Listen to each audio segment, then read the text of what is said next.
साल 1983, जब पूरा देश सिर्फ एक नाम के पीछे दीवाना था, मिथुन चक्रवर्ती।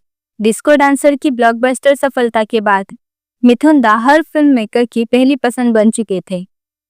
लेकिन क्या आप जानते हैं, उसी साल उन्होंने एक ऐसी फिल्म को ना कह दिया जिसने कपूर खानदान की एक चिराग की तकदीर बदल दी। अगर उस दिन मिथुन दा ने वो रोल किया होता तो शायद आज बॉलीवुड को अनिल कपूर जैसा बड़ा सितारा कभी नहीं मिलता। हैरानी की बात तो यह है कि ये सिलसिला सिर्फ अनिल कपूर तक ही सीमित नहीं रहा। गोविंदा से लेकर सनी देओल तक आज बॉलीवुड के जितने भी बड़े सुपरस्टार्स हैं, उनकी कामयाबी का रास्ता कहीं ना कहीं मिथुन दा के एक इनकार से होकर गुजरा। आखिर क्यों मिथुन दा ने उन फिल्मों को ना कह दिया जिन्होंने बॉक्स ऑफिस के सारे रिकॉर्ड तोड़ दिए? क्या ये उनके करियर की सबसे बड़ी गलती थी या फिर किसी के लिए दी गई एक महान कुर्बानी?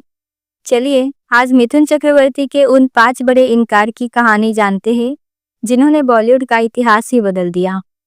बात है फिल्म वो 7 दिन की। जब प्रोड्यूसर बोनी कपूर ने अपनी इस फिल्म की योजना बनाई तो उनके दिमाग में प्रेम प्रताप पटियाले वाले के किरदार के लिए सिर्फ एक ही नाम था, मिथुन चक्रवर्ती। उस दौर में मिथुन दा डिस्को डांसर की अपार सफलता के बाद हर फिल्म मेकर की पहली पसंद बन चुके थे। लेकिन यहाँ एक ट्विस्ट आया। मिथुन दा ने फिल्म के लिए उस समय के हिसाब से काफी मोटी फीस मांग ली। बोनी कपूर उस वक्त इतने पैसे खर्च करने की स्थिति में नहीं थे। इसी बीच अनिल कपूर ने अपने बड़े भाई को मनाया और इस तरह मिथुन के हाथ से एक क्लासिक फिल्म निकल गई। क्या आपको लगता है कि अगर मिथुन दा वो रोल करते तो वो अनिल कपूर से बेहतर लगता? मिथुन दा की फिल्मोग्राफी में एक और बड़ा मोड़ तब आया जब साल 1986 में फिल्म इल्जाम बन रही थी। प्रहलाद निहलानी उस समय मिथुन दा के साथ आंधी तूफान की शूटिंग कर रहे थे। उन्होंने सेट पर ही मिथुन को इल्जाम का ऑफर दिया, लेकिन मिथुन दा ने डेट्स की कमी का हवाला लेकर इसे मना कर दिया। लेकिन हकीकत कुछ और थी। मिथुन को लगा कि आंधी तूफान और इल्जाम की कहानी काफी मिलती जुलती है। उन्हें डर था कि दर्शक उन्हें एक ही तरह के रोल में देखकर बोर न हो जाए। लेकिन किस्मत को कुछ और ही मंजूर था। प्रहलाद निहलानी ने एक नौजवान लड़के का डांस वीडियो देखा जिसका नाम था गोविंदा। गोविंदा ने उस फिल्म में जो डांस और एक्टिंग का जलवा बिखेरा, उसने उन्हें रातों रात स्टार बना दिया। मिथुन दा का वो एक इनकार गोविंदा के करियर का सबसे बड़ा टर्निंग पॉइंट साबित हुआ। इसके बाद साल 1987 की फिल्म ठिकाना की बारी आती है। निर्देशक महेश भट्ट, जो अपनी गंभीर फिल्मों के लिए जाने जाते थे, वो इस फिल्म में मिथुन को लेना चाहते थे।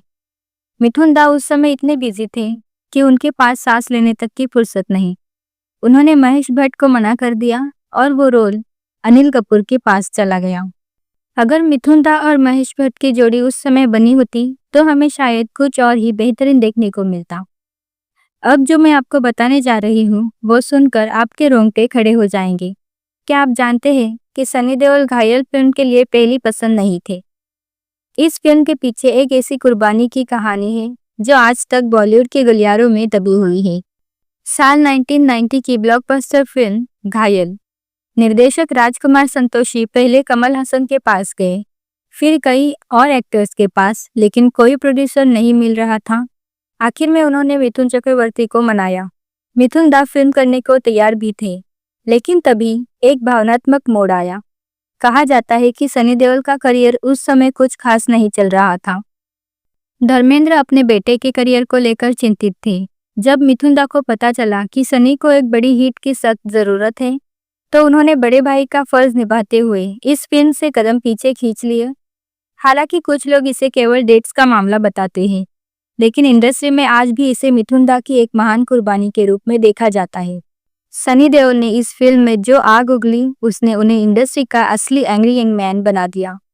जैसे जैसे हम 90 के दशक में आगे बढ़ते हैं, मिथुन दा का क्रेज कम नहीं हुआ था। साल 90 में एक और फिल्म आई थी, जय जय शिव शंकर। राजेश खन्ना इस फिल्म को प्रोड्यूस कर रहे थे। शुरुआत में इसकी स्टार कास्ट में विनोद खन्ना, मिथुन चक्रवर्ती और जैकी श्रॉफ थे।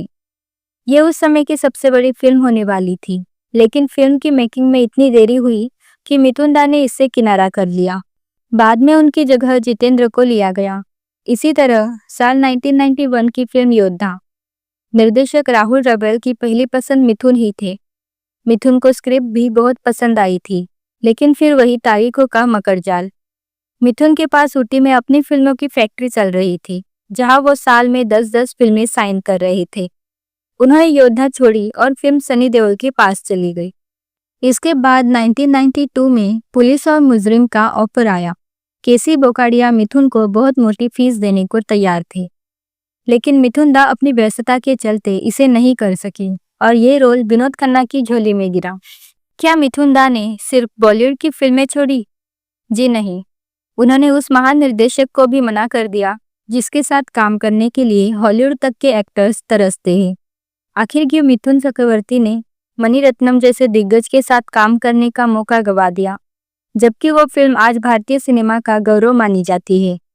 बात हो रही है साल 1997 की तमिल फिल्म इरुवर की। मणिरत्नम इस फिल्म में एक बहुत ही दमदार किरदार के लिए मिथुन दा को लेना चाहते थे। लोग अक्सर कहते हैं कि उन्हें मोहनलाल वाला रोल मिला था, लेकिन असल में उन्हें वो रोल ऑफर हुआ था जो बाद में प्रकाश राज ने निभाया। राजनीतिक ड्रामा था। मिथुन दा ने फिल्म क्यों छोड़ी?